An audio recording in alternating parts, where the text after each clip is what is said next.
أعوذ بالله من الشيطان الرجيم بسم الله الرحمن الرحيم لا حول ولا قوة إلا بالله العلي العظيم حسبنا الله ونعم الوكيل نعم المولى ونعم النصير وبه نستعين وهو خير ناصر ومعين وصلى الله على رسوله الكريم حبيب إله العالمين سيدنا ونبينا ومولانا بالقاسم محمد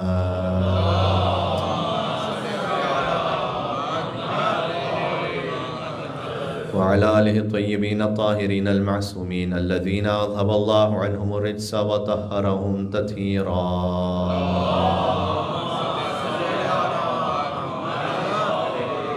رحمة الله على محبيهم واللعنة الدائمة على أعدائهم أجمعين دعاء امام زمانہ عجل اللہ تعالی فرجہ الشریف بسم اللہ الرحمن الرحیم اللهم كن لوليك الحجة ابن الحسن صلواتك عليه وعلى آبائه في هذه الساعة وفي كل الساعة وليا وحافظا وقائدا وناصرا ودليلا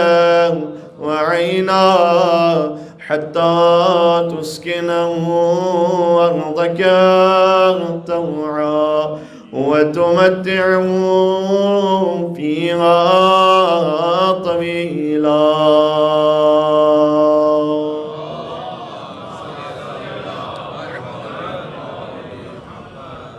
أما بعد فقد قال الله الحكيم في كتابه المجيد بسم الله الرحمن الرحيم أن تقول نفس يا حسرة على ما فرطت في جنب الله وإن كنت لمن الساخرين نعرہ الصلوات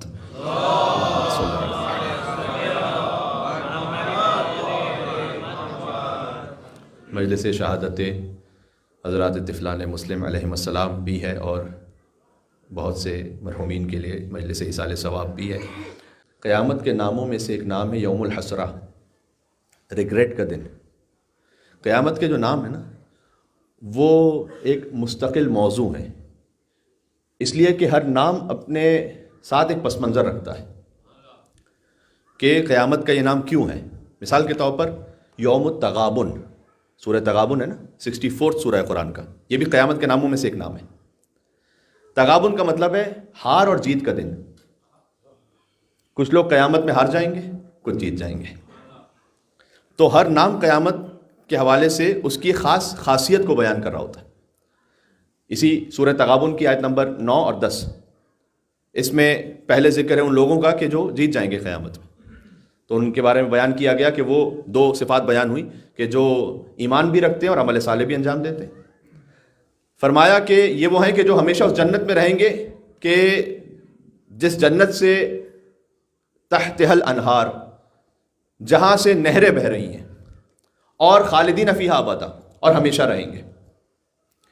اسی طرح پھر اگلی آیت میں بیان کیا کہ وہ دو صفت رکھنے والے کہ ایک تو وہ جو کفران کرنے والے ہوں، وَكَذَّبُوا بِآيَاتِنَا، غور کیجئے گا کل کی گفتگو سے مربوط بھی ہے یہ بات، کہ جو ہماری نشانیوں کی تکذیب کرتے تھے، یہ وہ ہیں کہ جو ہمیشہ جہنم میں رہنے والے ہیں، ان کے لیے بھی خالدین فیہا ابدا۔ تو کچھ جیت جانے والے ہیں، کچھ ہار جانے والے ہیں، کچھ فتح حاصل کرنے والے ہیں، کچھ شکست کھا جانے والے ہیں۔ اچھا، اللہ کی نشانیوں کی تکذیب کرنے والے کون ہیں؟ جو زمین و آسمان کو دیکھے اور اللہ کا انکار کر دے، وہ بھی اللہ کی نشانی کی تکذیب کر رہا ہے، اس لیے کہ وہ نشانی سے رب تک نہیں پہنچ رہا۔ قرآن بھی اللہ کی ایک نشانی ہے، بلکہ قرآن کی ہر آیت کو ہم آیت کہتے ہیں اس لیے ہے کہ ہر آیت اللہ کی نشانی ہے۔ آیت کا مطلب ہی اللہ کی نشانی۔ حضرت عیسیٰ علیہ السلام کے لیے اللہ سبحانہ وتعالیٰ نے خود ان کا قول نقل کیا ہے کہ اے بنی اسرائیل، میں اللہ کی نشانی بن کر تمہارے پاس آیا ہوں۔ تو اللہ کی بہت ساری نشانی ہے، لیکن آپ معتبر کتابوں میں جا کے دیکھیے گا، جناب امیر کا یہ فرمان آپ کو ملے گا کہ ما للہ عز وجل آیت اکبر منی، اللہ عز وجل کی کوئی آیت مجھ سے زیادہ بڑی نہیں ہے، کوئی نشانی اللہ کی مجھ سے زیادہ بڑی نہیں ہے، اور اللہ کی کوئی خبر اعظم منی مجھ سے زیادہ عظیم نہیں ہے۔ تو سب سے عظیم خبر بھی مولا کائنات ہے، جو خبر اللہ کے رسول نے غدیر کے میدان میں دی، من کنت مولا فہذا علی المولا کہہ کر، اور سب سے عظیم نشانی بھی علی ابن ابی طالب علیہ السلام ہے۔ اب حضرت عیسیٰ علیہ السلام کے لیے جو اللہ کی نشانی ہے، آیتیں پڑھی بھی جا سکتی ہیں، لیکن چونکہ بات کو تھوڑا سا آگے بڑھانا چاہتا ہوں، اور اس حوالے سے میں آن لائن مجالس میں آپ کے سامنے تو نہیں لیکن آن لائن مجالس میں گفتگو کر چکا ہوں۔ صلوات بھیج دیجیے گا، مولانا صاحب تشریف لا رہے ہیں، قبلہ تشریف لے آئیے گا۔ اللہم صلی علی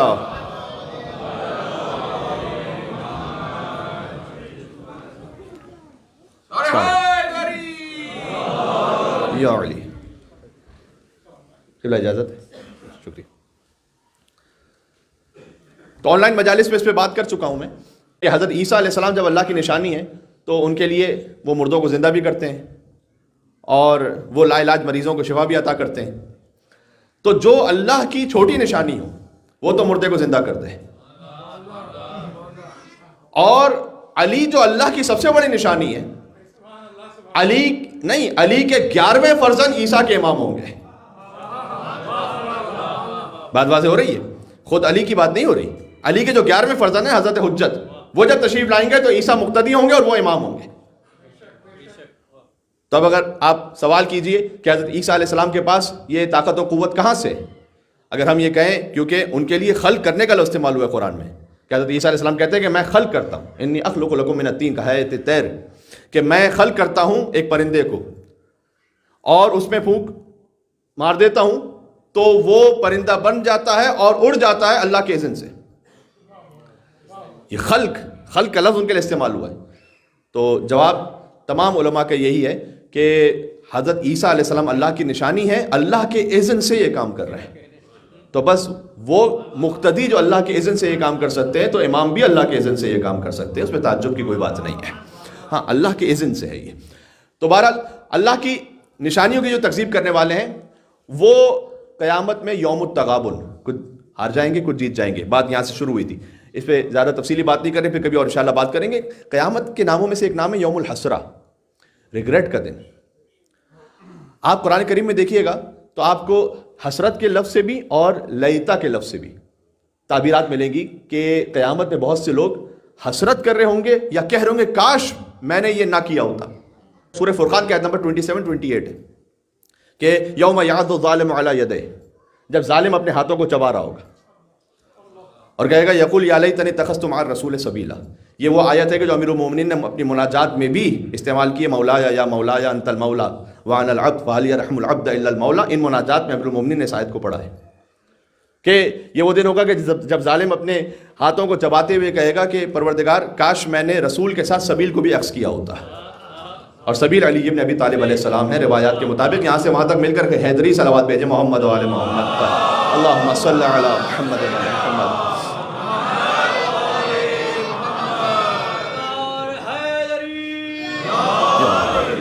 اور وہ کہے گا صد افسوس کہ کاش میں نے فلاں کو اپنا دوست نہ بنایا ہوتا۔ کل کی گفتگو اگر آپ کے ذہن میں ہے تو یہاں امام نے اس کا ایک واضح مصداق بیان کیا، بہار الانوار جلد نمبر 24 میں، اس کو آج ریپیٹ نہیں کرنا مجھے، کہ جو سب سے بڑے دشمن اہل بیت ہیں وہ آپس میں ایک دوسرے سے کہہ رہے ہوں گے کہ کاش میں نے اس فلاں کو اپنا دوست نہ بنایا ہوتا۔ اور فلاں ہے قرآن کا فل ان دا بلینکس، اس زمانے سے لے کر آج تک جو دشمن اہل بیت ہے اس کا نام اس فل ان دا بلینکس میں لکھ دیجیے۔ تو ہر ایک جس نے دشمن اہل بیت کو اپنا دوست بنایا ہے وہ یہ کہہ رہا ہوگا کہ کاش میں نے فلاں کو اپنا دوست نہ بنایا ہوتا۔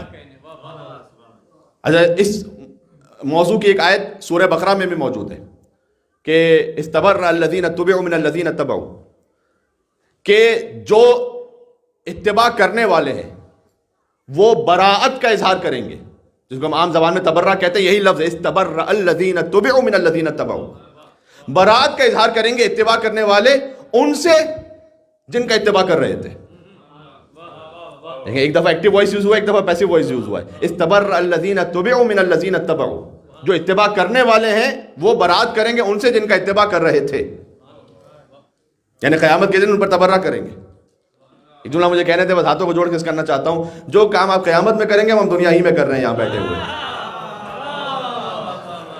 آپ کو وہاں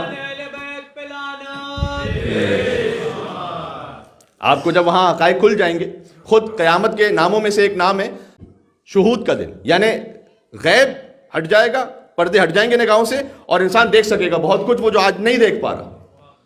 تو جب آپ حقیقتوں کو دیکھیں گے تب جا کے تبرہ کریں گے. ہم آج ہی سے کر رہے ہیں، اس لیے کہ مومن وہ ہوتا ہے کہ الذین یؤمنون بالغیب. مومن وہ ہوتا ہے جو غیب پر ایمان رکھتا ہے، وہ ابھی سے اس کیفیت کو محسوس کر لیتا ہے کون حق پر ہے کون باطل پر ہے. سبحان اللہ. تو استبرأ الذین اتبعوا من الذین اتبعوا. اب یہ آیت میں نے کہا نا سب سے اس کا واضح مصداق تو ولایت کے سلسلے میں اور اس کے اور مصادیق ہیں جو بھی میں پیش کرتا ہوں. وَرَأَوْا الْعَذَابَ، قرآن ہی میں سورہ بقرہ کی آیت نمبر 166 پڑھ رہا ہوں. جب وہ عذاب کو دیکھ لیں گے تو تبرہ کریں گے کہ تم ہمیں یہاں تک لے کر آئے. وَتَقَطَّعَتْ لَهُمُ الْأَسْبَابُ، قرآن کہتا ہے اس دن جو سارے رشتے نا وہ ٹوٹ جائیں گے. اس لیے میں اپنے نوجوان ساتھیوں سے کہہ رہا ہوں بالخصوص کہ جب آپ اپنا دوست منتخب کریں تو بہت سوچ سمجھ کے منتخب کریں کہ وہ دوست آپ کو کہاں تک پہنچائے گا. اس لیے کہ اس دن جو ہے وہ فرینڈشپ ٹوٹ جائے گی. تقطعت لهم الاسباب، دوستیاں ٹوٹ جائیں گی، ایک دوسرے پر تبرہ کر رہے ہوں گے. آج جس کے کہنے پر گناہ میں شریک ہو رہے ہو، کل قیامت میں اسی پر تبرہ کر رہے ہو گے، اسی پر لعنت کر رہے ہو گے. تو سوچ سمجھ کے انتخاب کرو اپنے دوست کے لیے کہ کس کے ساتھ کس پارٹی میں جا رہے ہو، کس کے ساتھ کس گیدرنگ میں بیٹھ رہے ہو. واضح ہو رہی ہے. لم اتخذ فلانا خلیلا، انسان کہہ رہا ہوگا کاش فلاں کو دوست نہ بنایا ہوتا. بسا اوقات جو دوست کا اثر ہے وہ ماں باپ سے زیادہ ہوتا ہے انسان کے اوپر. اسی لیے ہم پیرنٹس سے ریکویسٹ کرتے ہیں کہ آپ اپنے لیے بھی اہتمام کیجیے اور اپنے بچوں کے لیے بھی اہتمام کیجیے کہ جو بہترین گیدرنگ ہو سکتی ہے اس ماحول میں وہ انہیں پرووائڈ کیجیے، اور وہ بہترین گیدرنگ صاحبان ایمان کے درمیان ہے. اس لیے بہت اچھا ہے کہ بعض پیرنٹس نے اپنے بچوں کے لیے اصول بنایا ہوا ہے کہ بیٹا آپ نے کہیں سیر و تفریح کے لیے جانا ہے، کسی اور اوکیزن پر جانا ہے، آپ نے جانا ان کے ساتھ ہے کہ جو بچے ہمیں امام بارگاہ میں نظر آتے ہیں. سادہ سا اصول ہے. ہاں اس میں بھی پھر آپ نے بات میں ہو سکتا ہے کہ چیک اینڈ بیلنس کر کے آپ کو مزید فلٹر کرنا پڑے، وہ بات الگ ہے، لیکن کم سے کم ایک بیسک رول تو ہے نا یہ کہ آپ نے ان کے ساتھ اٹھنا بیٹھنا ہے جو ہم بچے ہمیں امام بارگاہ میں نظر آتے ہیں. سب سے پہلے ہی اصول یہ بات واضح ہو رہی ہے. اس کا مطلب ہم یہ نہیں کہنا چاہ رہے کہ جو امام بارگاہ میں نظر نہیں آتے نعوذ باللہ من ذالک فرض کیجئے کہ وہ کسی گناہ میں مبتلا ہوں گے، یقیناً کوئی ان میں برائی ہوگی، ہم یہ نہیں کہنا چاہ رہے. ہم اتنا عرض کرنا چاہ رہے ہیں کہ بہرحال کہیں نہ کہیں ہیزرڈ ضرور ہے. پھر بات واضح. لیتنی لم اتخذ فلانا خلیلا، کاش میں نے فلاں کو دوست نہ بنایا ہوتا. تقطعت لهم الاسباب. اور یہاں پر ایک نقطہ یہ بھی پیش کر دوں، اگرچہ کہ یہ بھی ایک تفصیلی موضوع ہے، بڑا اہم اور سوشل موضوع ہے آج، لیکن وقت نہیں لگے میں اشارہ ضرور کر دوں. جب قرآن دوستی پر اتنا زیادہ کیئرفل رہنے کے لیے کہہ رہا ہے تو پھر جو ہمیشہ کی زندگی کا تعلق ہے، مجھے تعجب ہوتا ہے کہ مجلس میں بیٹھ کر تو نعرہ حیدری لگاتے ہو، جو زندگی کا اہم ترین فیصلہ ہے وہ ان کے ساتھ کر لیتے ہو کہ جو علی کے دشمنوں کو ماننے والے ہیں. یہ بات پہنچ رہی ہے میں کیا کہنا چاہ رہا ہوں. یہاں سے وہاں تک ایک پرزور حیدری اور فاطمی صلوات بھیجے محمد و آل محمد. اللہم صلی علی محمد و آل محمد.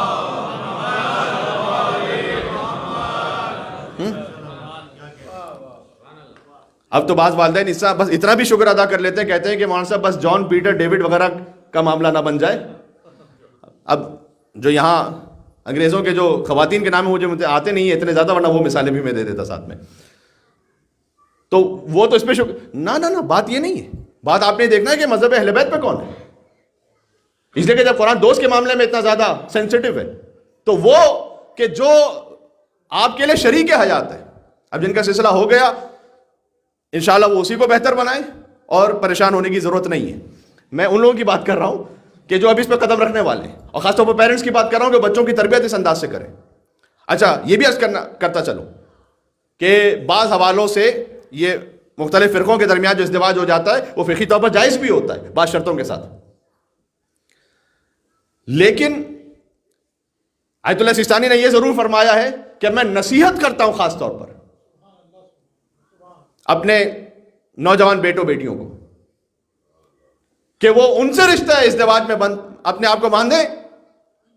یہ میں اپنی زبان میں ان کی بات کو پیش کر رہا ہوں کہ جو امیر المومنین کی خلافت بلا فصل کا قائل ہے. یہ اہم ترین بات ہے. اور بعد میں جا کے جو اس کے مسائل ہوتے ہیں وہ اتنے زیادہ سیریس ہو جاتے ہیں. اچھا اب کوئی یہ کہے کہ مولانا صاحب ہمارے سامنے تجربہ موجود ہے، کوئی آگے ہو سکتا ہے مجلس کے بعد کوئی آگے مجھ سے کہے کہ مولانا صاحب ہمارا اپنا تجربہ، ہمارا تو زندگی بڑی سیٹ ہے، کوئی مشکل نہیں ہے، آپ کیوں کہہ رہے ہیں ممبر سے ایسا؟ ہو سکتا ہے کوئی آگے کہے. تو ہم یہاں سے جو بات کر رہے ہیں وہ 95% لوگوں کے لیے کہہ رہے ہیں. ہو سکتا ہے 5% آپ کو کچھ ایسے کیسز مل جائیں گے کہ جہاں پر مثلا اپنے کم از کم مذہب کی حفاظت کے ساتھ یہ بھی بڑا مشکل ہو جاتا ہے کہ پھر بعد میں جنریشنز کا کیا ہوگا، اس لیے کہ وہ ہمیشہ سے کنفیوز رہتے ہیں. نماز ہاتھ کھول کے پڑھنی ہے، باندھ کر کے پڑھنی ہے، سجدہ رکھنی ہے کہ نہیں رکھنی ہے. کتنے ہی پنجاب میں ایسے کیسز ہم نے دیکھے ہیں کہ نماز ہاتھ کھول کے پڑھتے ہیں، سامنے سجدہ نہیں رکھتے. یعنی ایک چیز باپ سے لے لی، ایک چیز ماں سے لے لی. ہاتھ کھول کے نماز پڑھے، ہاتھ نہیں باندھ رہے، لیکن سامنے سجدہ بھی نہیں رکھ رہے. میں کہتا ہوں بھائی یا تو کوئی شیعہ ہو یا تو کوئی سنی ہو، سنی نہ ہو.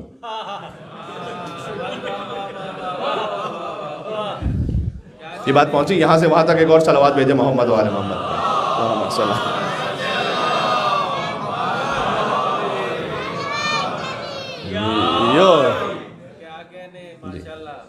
یہ سنی کی تعبیر میں نے سوشی سے حاصل کی ہے، جو انگلش میں بڑی کامن یوز ہو رہی ہے، میں نے اس کا اردو ورژن بنا لیا. بات واضح ہو رہی ہے. اس کے جو آگے جا کر اس کے تقریباً خطرات اور اثرات ہیں. اب وہ اس نے روزہ کب افطار کرنا ہے، اب اس نے محرم کی مجالس میں کیا کرنا ہے. ہو سکتا ہے کوئی کہہ رہا ہو کہ نیاز کھاؤ، کوئی کہہ رہا ہو نیاز نہ کھاؤ، کوئی کہہ رہا ہو مجلس میں چلے جاؤ لیکن ماتم کرو تو ماتم نہ کرو. جب قرآن کہہ رہا ہے کہ کاش کچھ لوگ ہوں گے جو کہہ رہے ہوں گے قیامت میں کہ میں نے فلاں کو اپنا دوست نہ بنایا ہوتا، تو خود بخود سمجھنے کی بات ہے کہ بہت سے لوگ یہ کہہ رہے ہوں گے کہ آج فلاں کو شریک حیات نہ بنایا ہوتا. خیر بہت سے لوگ آج بھی یہی کہہ رہے ہیں، اسی وقت بھی قیامت کا انتظار نہیں کر رہے وہ، لیکن قیامت میں جو کہہ رہے ہوں گے وہ کسی اور معنی میں کہہ رہے ہوں گے. یہاں تو آپ کو چائے نہیں ملی، یہاں آپ کو آرام نہیں ملا، یہاں آپ کو کوئی اور چیز نہیں ملا، آپ نے کہا فلاں کو شاید میں نے شریک حیات نہ بنا ہوتا. کاش. قیامت میں جو کہہ رہے ہوں گے وہ جنت جہنم کے معاملے کی وجہ سے کہہ رہے ہوں گے، وہ اولاد کی تربیت کے معاملے کی وجہ سے کہہ رہے ہوں گے. بات واضح ہو رہی. یوم الحسرہ سمجھ میں آ رہا ہے، ریگریٹ کا دن. اب سورہ زمر کی آیت سن لیجئے گا. یوم الحسرہ ان تقول نفس، ایک نفس کہے گا قیامت میں کہ یا حسرتا علی ما فرطت فی جنب اللہ، کاش میں نے جنب اللہ کے حق میں کوتاہی نہ کی ہوتی. وَإِن كُنتُ لَمِنَ السَّاخِرِينَ، میں تو مذاق اڑانے والوں میں سے تھا. آپ مجلس کیجئے، جشن کیجئے، کوئی اہتمام کیجئے، بعض لوگ مذاق اڑا رہے ہوتے ہیں، ارے انہیں کیا ہو گیا ہے. مجھے مرحوم علامہ رشید ترابی صاحب علی اللہ مقامہ کا ایک بڑا شورائے آفاق جملہ یاد آ گیا کہ وہ یہ کہتے ہیں کہ اگر کوئی تمسخر اڑایا آپ کا عزاداری کے معاملے پر تو اس میں تعجب کی بات نہیں ہے. فرض کیجئے کہ اگر کوئی حج کے سلسلے میں پس منظر نہ جانتا ہو اور فقط اس عمل کو دیکھ رہا ہو تو کہے گا انہیں کیا ہو گیا، یہ گھومے جا رہے ہیں، انہیں کیا ہو گیا کہ ایک پہاڑی دوسری پہاڑی پر دوڑے جا رہے ہیں. اس کو پس منظر نہیں پتا نا. لیکن جس کو بیک گراؤنڈ پتا ہے کہ ایک نبی خدا کی ماں اپنے بچے کے لیے جو حجت خدا ہے جان بچانے کے لیے دوڑی تھی، اور اسی کی سنت پر عمل کرتے ہوئے اللہ سبحانہ و تعالیٰ نے ہم سے کہا کہ تم بھی صفا اور مروہ کے درمیان دوڑو.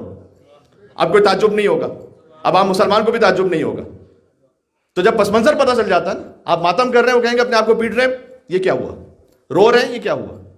لیکن جب حسین کی مظلومیت پتہ ہو اور حضور کی حسین سے محبت پتہ ہو اور حضور کا گریہ کرنا پتہ ہو تب تعجب نہیں ہے پھر، اس لیے کہ جب پس منظر پتہ ہے. تو عرض یہ کرنے لگا ہوں کہ کچھ ہوں گے کہ جو میدان قیامت میں کہیں گے کہ پروردگار کاش میں نے جنب اللہ کے حق میں کوتاہی نہ کی ہوتی.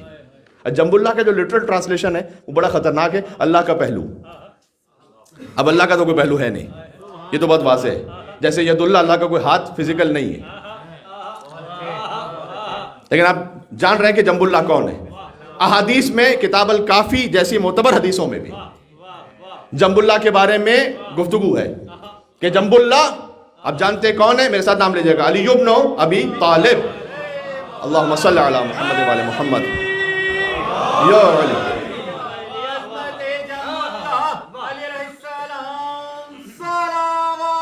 اللہم صلی علی محمد وعلی محمد. گفتگو تمام کرنے لگا ہوں آہستہ آہستہ. اب جنب اللہ، اللہ کا پہلو، یعنی اتنی بات سمجھ میں آئی. اب جنب اللہ کا میں مطلب بتاتا ہوں کہ اللہ کا پہلو کا لٹرل ٹرانسلیشن تو صحیح نہیں ہے، اس کا مطلب کیا ہے پھر. لیکن اتنا سمجھ میں آیا کہ علی فقط یہ نہیں کہ عین اللہ ہے، عین اللہ بھی ہیں، وجہ اللہ بھی ہیں، ید اللہ بھی ہیں، عدن اللہ بھی ہیں، نفس اللہ بھی ہیں اور جنب اللہ بھی ہیں۔ اللہ کا پہلو، اللہ کے پہلو کا مطلب یہ ہے کہ وہ شے کے جو سب سے قریب ہو، جس کی نسبت سب سے قریب ہو اللہ سبحانہ و تعالیٰ سے۔ لہذا اس کے سب سے عالی ترین مصداق میں مولا علی کو بیان کیا گیا، بعض مصادیق میں مثلا نماز کو بھی بیان کیا گیا کہ وہ کہے گا کہ کاش میں نے جنب اللہ کے حق میں کوتاہی نہ کی ہوتی، یعنی نماز کے سلسلے میں کوتاہی نہ کی ہوتی۔ تو وہ عالی ترین مصداق امیر المومنین ہے، اس لیے کہ وہاں ولایت کی بات ہے۔ اور اس کے بعد ہر وہ شے کہ جس کی نسبت اللہ سبحانہ و تعالیٰ سے، اس کے حق میں کوتاہی نہ کی ہوتی میں نے، وہ انسان کہے گا، وہاں ریگریٹ کر رہا ہوگا۔ لیکن اسی خاطر ہے میرے جوان ساتھی جانتے ہیں کہ فورس آف گریوٹی، وہ فورس آف گریوٹی اللہ سبحانہ و تعالیٰ نے سسٹم میں اس لیے رکھی ہے کہ دنیا کو نظم و نسق قائم رہے۔ اگر فورس آف گریوٹی نہیں ہے تو پلانٹس ایک دوسرے سے ٹکرا جائیں گے، معاملہ ختم ہو جائے گا، اچھا ایک لمحے میں ختم ہو جائے گا۔ تو فورس آف گریوٹی جس طرح سے اللہ نے نظام تکوین میں رکھی ہے نا، تکوین یعنی کائنات کا نظام، اس طرح نظام تشریع میں اللہ سبحانہ و تعالیٰ نے فورس آف گریوٹی آف غدیر کو رکھا ہوا ہے۔ بات پہنچی؟ ایک مرکز ہونا چاہیے۔ نظام تکوین میں فورس آف گریوٹی نہ ہو، دنیا درم برم ہو جائے، غدیر نہ ہو، نظام تشریع درم برم ہو جائے۔ غدیر ہے اس فورس آف گریوٹی کی طرح جو شریعت کو اپنی اصلی روح پہ باقی رکھے، صحیح اسپرٹ کے ساتھ باقی رکھے۔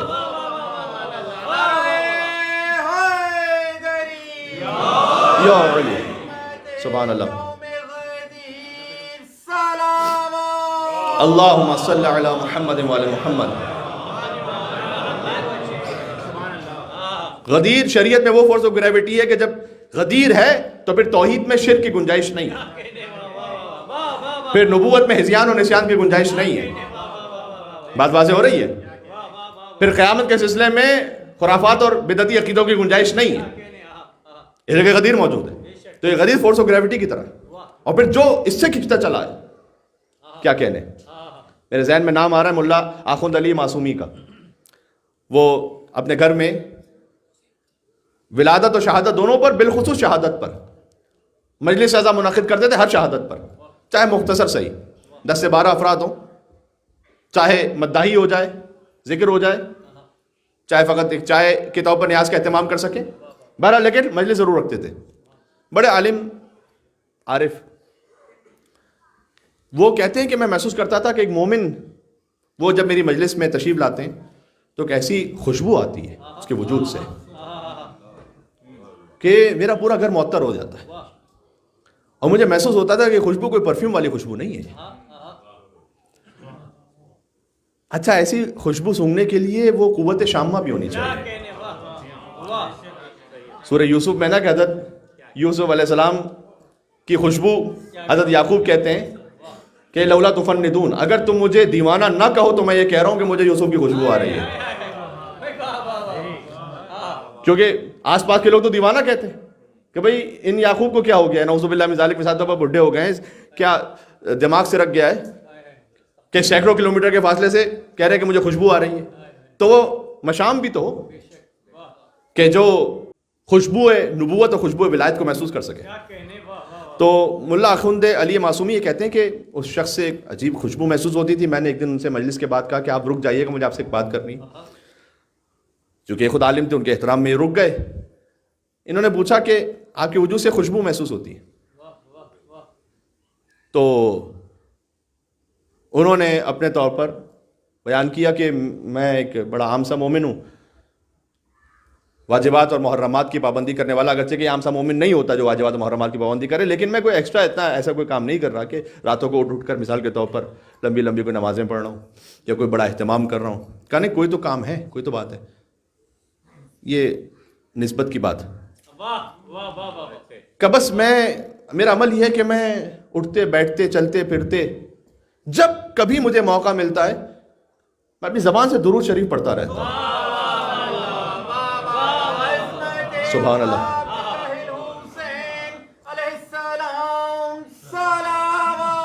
اللہم صلی علی محمد وعلی محمد۔ سبحان اللہ۔ اور اب اس کا بیان ہے، بات یہاں ختم نہیں ہوئی۔ اس کا بیان یہ ہے کہ ایک دن میں نے عالم خواب میں دیکھا کہ ایک مجمع ہے کہ جس میں بھی موجود ہوں اور سرکار ختمی مرتبت موجود ہے۔ اللہم صلی علی محمد وعلی محمد۔ دیکھیں درود کے ساتھ ایک اور عمل ہے ان کی زندگی میں، وہ بھی بڑا ضروری ہے، ابھی اشارہ ہو جائے گا اس پر۔ حضور نے پورے مجمع سے سوال کیا کہ تم میں سے کون ہے کہ جو مجھ پر اور میری آل پر سب سے زیادہ درود بھیجتا ہے؟ کہتے ہیں کہ میں کھڑا نہیں ہوا، یہ سوچتے ہوئے کہ شاید کوئی اور مجھ سے زیادہ بہتر درود بھیج رہا ہو۔ یہ تواضع بات ہے نا، عمل تو ہے لیکن ساتھ میں تواضع بھی ہے۔ کیا بات ہے، ماشاء اللہ، اللہم صلی علی محمد وعلی محمد۔ واضح؟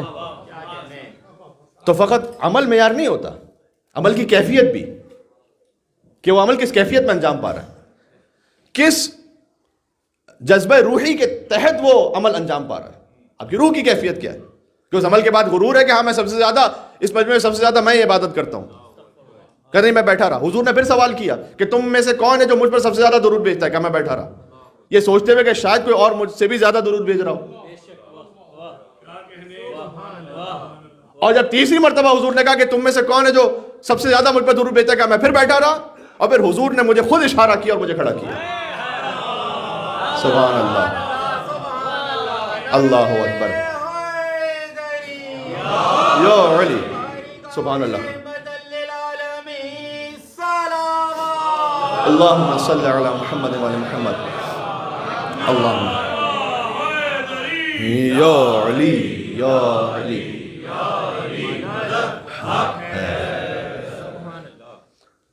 حضور نے مجھے خود کھڑا کیا اور کہا تم ہو اس پورے اجتماع میں جو مجھ پر سب سے زیادہ درود بھیجتے ہو، آؤ میرے قریب آؤ۔ تو میں حضور کے حکم سے اٹھا اور پھر میں قریب گیا حضور کے، تو انہوں نے مجھے بوسہ دیا، سبحان اللہ، انہوں نے جو میرے رخسار پر مجھے بوسہ دیا، یہ اس حضور کی عطا کی خوشبو ہے جو آپ جیسے قوت شامہ رکھنے والے کو میرے وجود سے محسوس ہو رہی ہے۔ یہ اصل میں وہ خوشبو ہے، بات واضح ہو رہی ہے، سبحان اللہ۔ تو اس کا تعلق ان نسبتوں سے بھی ہے جو اہل بیت اطہار علیہ السلام، ہر وہ عمل کے جو منسوب ہے ان سے۔ خدا رحمت کرے مرحوم آقا جعفر مجتہدی پر، کہتے تھے کہ میں جس مقام پر بھی پہنچا ہوں وہ گریہ بر امام حسین علیہ السلام کے صدقے میں پہنچا ہوں، توسل از امام حسین علیہ السلام کے صدقے میں پہنچا ہوں۔ تو اس نسبت کے لیے بڑا احترام ہے۔ اچھا، تو اس کا بھی اہتمام کریں اور پھر اس نسبت، میں اتنا کہوں گا، اس کا پاس رکھیں اپنے عمل میں۔ اس عمل کا تعلق فقط عبادات سے نہیں ہے، بہت زیادہ معاملات سے بھی ہے، ذہن میں رکھیے گا۔ اب آپ کو ایک اور مثال دے دوں۔ ایک بزرگ ہیں، انہوں نے اس بات کو بیان فرمایا تھا کہ آج سے کئی دہائیوں قبل کی بات ہے، مشہد مقدس جب زیارت پہ جاتے تھے مولا رضا علیہ السلام کی، تو یوجولی جو ظاہر ہے کہ جو جانے والے ہوتے تھے وہ اونٹ سے، گھوڑوں سے، خچر سے، اس طرح سے جاتے تھے یوجولی۔ تو وہ جو جا رہے ہوتے تھے تو دامغان ایک شہر آتا درمیان میں، وہ اسٹاپ ہوتا تھا زائرین کے لیے، تو وہاں وہ اپنے لیے گروسری وغیرہ کا اہتمام کرتے تھے۔ تو ایک بزرگ یہ بیان کرتے ہیں کہ ان کی آنے والی جنریشنز میں سے ایک نے یہ بیان کیا تھا کہ میرے آبا و اجداد کے ساتھ یہ بات پیش آئی۔ مطلب بہت سمپل سی بات ہے، کوئی معجزہ، کوئی کرامت وغیرہ کچھ بھی نہیں ہے، سادہ سی بات ہے، لیکن دیکھیں معاملات میں کیسا اہتمام۔ تو کہتے ہیں کہ وہ زیارت پہ جا رہے تھے تو وہ دامغان میں رکے اور 8-10 مومنین ساتھ میں تھے، انہوں نے ایک لسٹ بنائی کہ مجھے جہاں کہیں سے یہ گروسری کا ضروری سامان ملتا ہے میں لے آتا ہوں۔ تو کہتے ہیں کہ میں ایک شاپ کو تلاش کر کے پہنچا وہاں، اس زمانے میں جیسی بھی دکان کی کوئی کیفیت ہوتی تھی، وہاں پہنچا تو اس دکاندار نے مجھ سے کہا کہ ظاہر امام رضا ہو؟ تو میں نے کہا جی ظاہر امام رضا ہو۔ کہا یہ دکان میں تشریف لائیے، آپ کے گرد و غبار سے میری دکان بابرکت ہو، اللہ کی رحمتیں شامل ہوں۔ مجھے بٹھایا، میرے لیے چائے کا اہتمام کیا، اس کے بعد مجھ سے وہ لسٹ لی، اس نے کہا کہ اس دکاندار نے کہ ہے تو صحیح میرے پاس، لیکن وہ جو سامنے آپ کو شاپ نظر آ رہی ہے وہاں سے جا کے لے لو۔ تو میں نے کہا کہ کیوں، خیریت؟ جب آپ کے پاس ہے تو آپ سے لوں، وہاں سے لوں، کیا فرق ہے؟ کہ جب صبح کو شاپ کھول رہا تھا تو بندہ مومن دیکھا میں نے، کچھ پریشان لگ رہا تھا، تو میں نے اس سے پوچھا کہ خیریت ہے میرے بھائی؟ تو اس نے یہ کہا کہ 10 یا 11 تومان، یہ 11,000 تومان کی بات نہیں کر رہا، فقط 10 یا 11 تومان، اس زمانے میں اس کی اتنی ویلیو ہوتی تھی۔ کہتے اس کا میں مقروض ہوں اور کل کسی قسم کا کوئی منافع حاصل نہیں ہوا، اور جو قرض دار ہیں انہوں نے آ کر مطالبہ کرنا شروع کیا اور میری عزت پہ بات آ گئی تو بڑا پریشان ہوں. تو میرے پاس کوئی تھا نہیں ایسا کہ جو اس کو پیش کر سکتا کہ قرضے کے طور پر. تو اب تم آئے ہو تو کم از کم تمہیں تو بھیج سکتا ہوں اس کے پاس. میں کہہ رہا ہوں اس نسبت کو آپ ہم اپنے معاملات میں کنورٹ کر سکیں. ایک مومن کے ساتھ وہ ہمدردی ہمدلی, سبحان اللہ, اس سے وہ نورانیت آتی ہے. شاپ پہ لائٹنگ کر لینے سے کسٹمر تو آ جاتا ہے, اللہ کی رحمت کسی اور طرح سے آتی ہے. بات واضح ہو رہی ہے. کثرت کا آ جانا اور بات ہے, برکت کا ہو جانا اور بات ہے.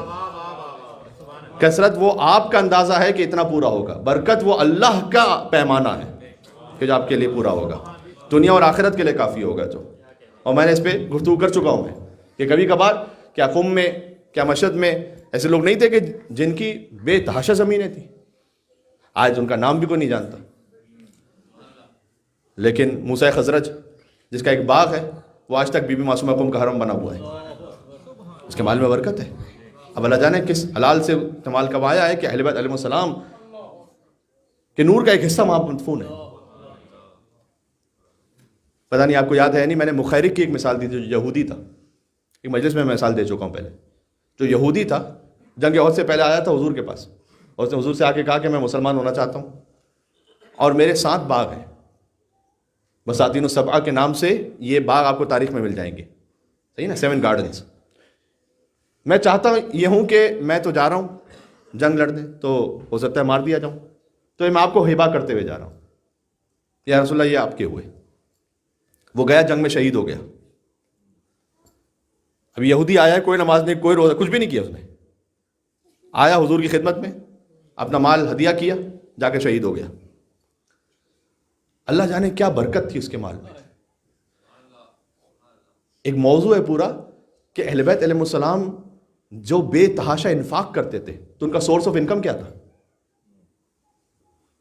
ایک مرتبہ تو ہے کہ معجزہ دکھائیں, وہ بھی واقعات ہیں, لیکن ہر بار تو معجزہ نہیں دکھائے نا, تو کوئی نہ کوئی تو سورس آف انکم ہونا چاہیے. مولانا صاحب ایک جگہ جانا چاہتے ہیں, مل کے صلوات بھیجتے محمد والے محمد, اللہم صلی علی محمد.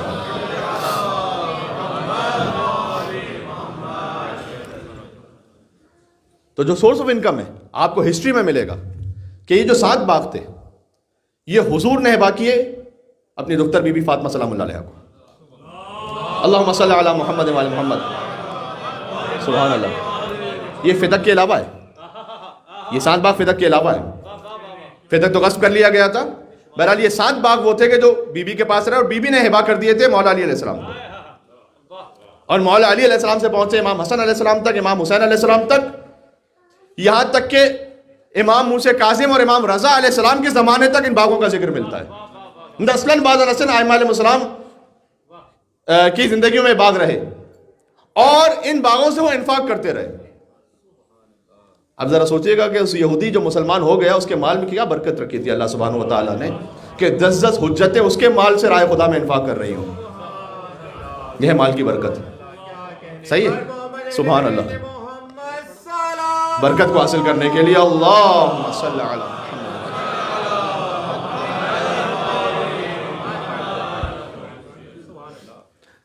تو برکت کی جو ڈیفینیشن ہے علامہ طباطبائی نے تفسیر المیزان میں لکھی ہے کہ برکت کا مطلب ہے جس شے میں زیادتی ہے لیکن ٹینجیبل نہیں ہے, نظر نہیں آ رہی, محسوس نہیں ہو رہی, لیکن ہے زیادہ. سبحان اللہ. بات واضح, یہ ہے برکت. تو فقط طول عمر نہ مانگے, عرض عمر بھی مانگے. جی, بعض علماء ایسے تھے کہ جو 70 سال ان کی زندگی لیکن 700 سال کا کام کر کے گئے. میں نے قبرستان کی مجلس میں ایک مثال دی تھی, علامہ ہلی, اتنی کتابیں انہوں نے لکھی کہ اگر روز ولادت سے روز وفات تک حساب کیا جائے, جبکہ روز ولادت تو نہیں لکھنا شروع کیا تھا نا, اگر اس دن سے بھی حساب کیا جائے تو روزانہ کی 1000 سطریں بنتی ہیں, 1000 لائنز. تو یہ کیسے کام ہو رہا تھا؟ یہ وہ برکت تھی. سبحان اللہ. علامہ امینی کی زندگی میں برکت تھی کہ الغدیر جیسی کتاب لکھ کر گئے. کہ علی ابن ابی طالب یہ کہیں کہ امینی آپ کا حق یہ ہے کہ آپ علی کے ہاتھوں سے پانی پیے, کوثر پیے. سبحان اللہ. یہ ہے اولاد میں برکت, مال میں برکت, زندگی میں برکت. بات واضح انشاءاللہ.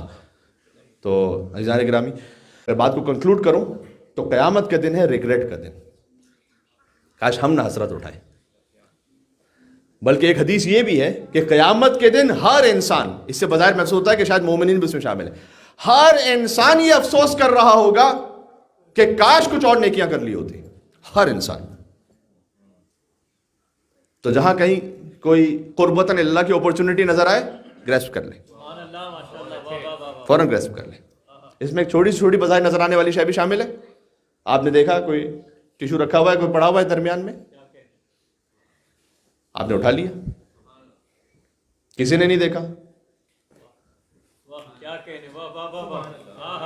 لیکن اس بی بی نے دیکھا کہ جس کے لال کی مجلس ہے، انہوں نے دیکھا. سبحان اللہ. انہوں نے، امام نے فرمایا، چوتھے امام کا کلام ہے، فرمایا کیف یقل ما یتقبل، وہ قلیل کیسے ہو سکتا ہے جو قبول ہو چکا ہو. وہ قلیل کہاں ہے؟ وہ قلیل نہیں ہے کہ جو قبول ہو گیا ہے. جب قبول ہو گیا تو قلیل کہاں ہے پھر؟ سبحان اللہ.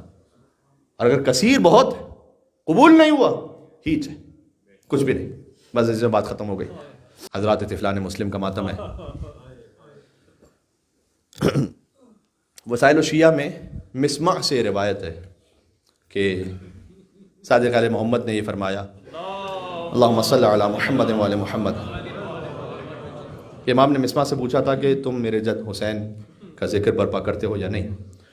تو مسمع نے کہا کہ اے مولا، میں آپ کے جد حسین پر گریہ کرتا ہوں. امام نے کہا فتجزا، کیا فریاد کرتے ہو یا نہیں؟ اگر سادہ الفاظ میں کہوں، کیا دھاڑے مارتے ہو یا نہیں؟ جزا و فضا کرتے ہو یا نہیں؟ اس نے کہا مولا، میں حسین کے ذکر پر ایسے روتا ہوں کہ مجھے اپنے طعام و قیام کا ہوش نہیں رہتا، مجھے اپنے کھانے پینے کا ہوش پھر نہیں رہتا. امام کا جملہ ہے جو پڑھ رہا ہوں وسائل الشیعہ سے، غالباً جلد نمبر 14 میں یہ حدیث ہے. اللہ اکبر. امام نے کہا کہ اے مسمع، اگر تو ایسے روتا ہے میرے جد حسین پر، تو یاد رکھ جب ملک الموت تیرے پاس آئے گا تو وہ ماں سے زیادہ تجھ پر مہربان ہوگا. عزیزو محرم نزدیک آ گیا، ایک جشن باقی رہ گیا ہے مباہلہ کا. اہل بیت کا حکم ہے ہماری خوشیوں میں خوش ہو جاؤ، لہذا وہ جشن تو ہوگا، بس اس کے علاوہ غم ہی غم کی تاریخ ہے. اب خود بخود انسان کا دل مائل ہو جاتا ہے. اذا دخل شہر محرم لا یرا ابی ضاحکا. امام نے فرمایا ہے، امام رضا علیہ السلام نے، اذا دخل شہر محرم لا یرا ابی ضاحکا، جیسے ہی محرم شروع ہوتا، ابھی جیسے چاند نظر آتا، لا یرا ابی ضاحکا، کوئی میرے بابا موسی قاسم کو ہنستا ہوا نہیں دیکھتا تھا.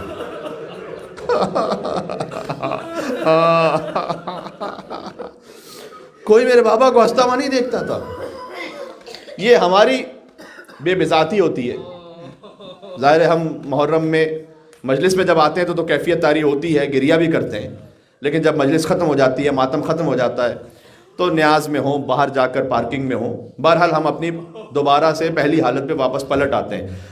چونکہ یہ مجھ سمیت میں اپنی بات بھی کر رہا ہوں، فقط آپ کی نہیں، کہ ہماری چونکہ معرفت اس مقام کی نہیں ہے نا کہ یہ غم لمحہ بلمحہ رہے ہمارے ساتھ. لیکن امام موسی کاظم رابی ذائقہ، اور امام رضا نے فرمایا کہ جیسے جیسے دن گزرتے جاتے تھے میرے بابا کا غم بڑھتا چلا جاتا تھا، یہاں تک کہ جب عاشور کا دن آتا تھا تو میرے بابا بکار بکار کا حسین کا غم مناتے تھے. تو یہ سنت ہے ائمہ علیہ السلام کی، اس کا خیال رکھیے گا. جو جس انداز سے بھی غم کی شکل اور کیفیت بنا سکتا ہے وہ مطلوب ہے. ہاں بس اس بات کا خیال رکھیں کہ شریعت کی پابندی رہے، کوئی واجب چھوٹنے نہ پائے، کوئی حرام ہونے نہ پائے، پھر اس کے بعد آپ جس انداز سے بھی غم کی کیفیت کو لا سکتے ہیں. ہمارے آباء و اجداد میں تو بہت کامن تھا کہ وہ چارپائیاں الٹ دیتے تھے، زمین پر سوتے تھے. یہ تعظیم شاعر اللہ ہے. تو زمانے کے ساتھ ساتھ تقاضے مختلف ہوتے رہتے ہیں، لیکن بہرحال آپ غم کی جس کیفیت کو بھی لا سکتے ہیں. بچوں سے کہیں کہ بچوں پورے ایام ازاں اور بالخصوص ان 10 دن ہم کہیں کوئی ایسا اہتمام نہیں کریں گے، کوئی ایسی شاپنگ نہیں کریں گے، کہیں ایسی جگہ نہیں جائیں گے جہاں سے خوشی کا اظہار ہو رہا ہو. یا اللہ، یہ بچوں کی تربیت کا ایک حصہ ہے. ان کے لباس میں لے کر آئیے، ان کی عادتوں میں لے کر آئیے. اور آخری جملہ کہنے لگا ہوں اور میں آ رہا ہوں حضرات طفلان مسلم کے مصائب پر، کہ امام سے پوچھا گیا کہ مولا جب کسی کی شہادت ہو جاتی ہے تب گریہ کیا جاتا ہے، تو آپ 10 محرم سے پہلے کیوں رونے لگتے ہیں؟ طبی اعتبار سے تو یہی بات ہے نا، جب کوئی دنیا سے گزر جائے گا پھر آپ رونا شروع کریں گے، آپ 10 دن پہلے سے تو اس کی موت پہ نہیں رونے لگیں گے۔ تو اے فرزند رسول آپ پہلے سے 10 دن پہلے سے رونے لگتے ہیں۔ امام نے کہا کہ جب یکم محرم کا چاند ہوتا ہے تو ملائکہ اس خون بھرے کرتے کو جو چاک ہوتا ہے وہ آسمان پر لہراتا ہے۔ امام نے کہا ہم اس کرتے کو، ہم اہل بیت اپنی بصارت کے نگاہوں سے دیکھتے ہیں، اور ہمارے سارے شیعہ بصیرت سے اسے محسوس کرتے ہیں کہ حسین کا خوب بھرا کرتا آسمان پر موجود ہے۔ اور ہمارے شیعوں کے دلوں میں حسین کے لیے غم پہلی محرم سے شروع ہو جاتا ہے، یا حسین کی صدائیں شروع ہو جاتی ہیں۔ عزیزوں آج ان 2 بچوں کا ماتم ہے جو یتیم بچے ہیں۔ کیا خانواز مسلم کی قربانی آئے، حضرت مسلم ابن عقیل کی شہادت کی مجلس گزری تھی، آپ نے بے پناہ گریہ کیا تھا نا۔ دیکھیں مسلم ابن عقیل کی شہادت ہے عاشور سے پہلے 9 ذی الحج، اور ان 2 بچوں کی شہادت ہے 1 سال بعد۔ یہ جو ذی الحج ہے یہ عاشور سے پہلے والا ذی الحج نہیں ہے، جب عاشور ہوا سن 163 اس کے بعد والا۔ یعنی حضرت مسلم ابن عقیل کا خانوادہ یہ ہے کہ تمہید کربلا بھی مسلم سے ہے، اختتام کربلا بھی شہادتوں کا مسلم ابن عقیل کی اولادوں پر ہے۔ محمد اور ابراہیم جو مسیب میں مار دیے گئے، جن کے روضے مسیب میں، جن کی زیارت کا اگر آپ جملہ محسوس کر پائیں تو یہی زیارت رونے کے لیے کافی ہے۔ السلام علیکم ایھا الغریبان ابن الغریب، اے 2 غریب بچوں جو غریب باپ کے بیٹے ہو، تم پر سلام ہو۔ اب ایک اور جملہ سننا بہت روئیں گے، السلام علیکم ایھا الذبیحان من نسل اسماعیل، سلام ان 2 بچوں پر کہ جو ذبح ہو گئے نسل اسماعیل میں سے تھے، اسماعیل ذبح ہونے سے محفوظ رہے، یہ 2 بچے ذبح ہو گئے جن کے سر قلم کر دیے گئے۔ اب 2 روایتیں یہاں پر، ایک تو یہ ہے کہ مسلم بن عقیل علیہ السلام کے ساتھی آئے تھے اور زندان میں ڈال دیے گئے، اور پھر ابن زیاد نے زندان ہی میں ڈال کے رکھا۔ دوسری روایت یہ ہے جو اہل عراق اور اہل ایران میں پڑھی جاتی ہے وہاں، وہ یہ کہ یہ ماں ہی کے ساتھ تھی، یہ دونوں بچے بھی، اور شام غریبہ جب بچوں کو تماچے مارے جا رہے تھے، جب اسباب لوٹا جا رہا تھا، تو یہ کہیں بیابان میں چلتے چلتے کیسے وہاں سے چلتے چلتے پھر گرفتار ہوئے، پھر زندان میں پہنچے، اور پھر زندان سے جب زندان بان نے دروازہ کھولا، اگر ہو سکتا تو میں پڑھتا ہوں، تو پھر مصیب میں مارے گئے۔ یہ 2 روایتیں۔ شام غریبہ تو جانتے ہو نا جو کیفیت ہے، مسلم کی یتیم بچی تو پامال ہو گئی، یہ سنا چکا ہوں۔ ہائے ہائے ہائے ہائے، ساری زندگی رونے کے لیے کافی ہے کہ کوئی خانوادہ اہل بیت کی بچی ہو اور گھوڑوں کی ٹاپوں تلے پامال ہو جائے۔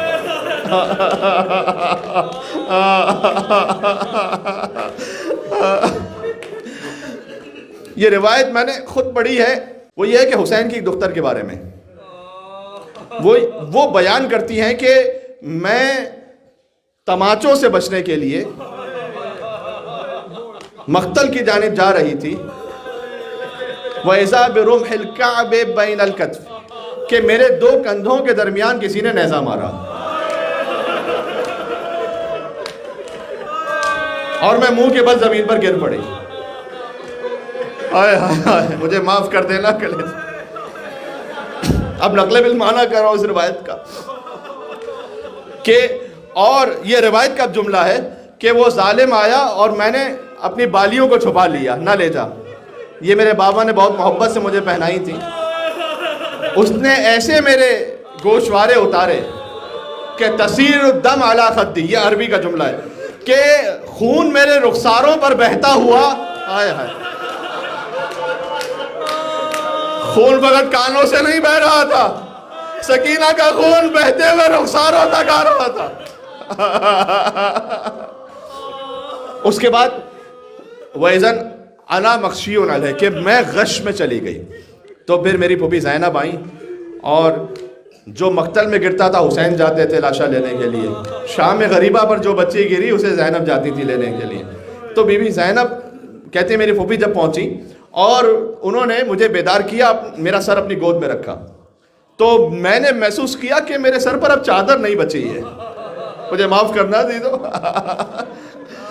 وہ بچی کے جس کے کانوں سے لہو بہہ کر رخساروں تک آ رہا ہے، اس نے اپنے زخم کے بارے میں بات نہیں کی. آل محمد سے تعلق ہے، کیا حجاب کا اہتمام ہے.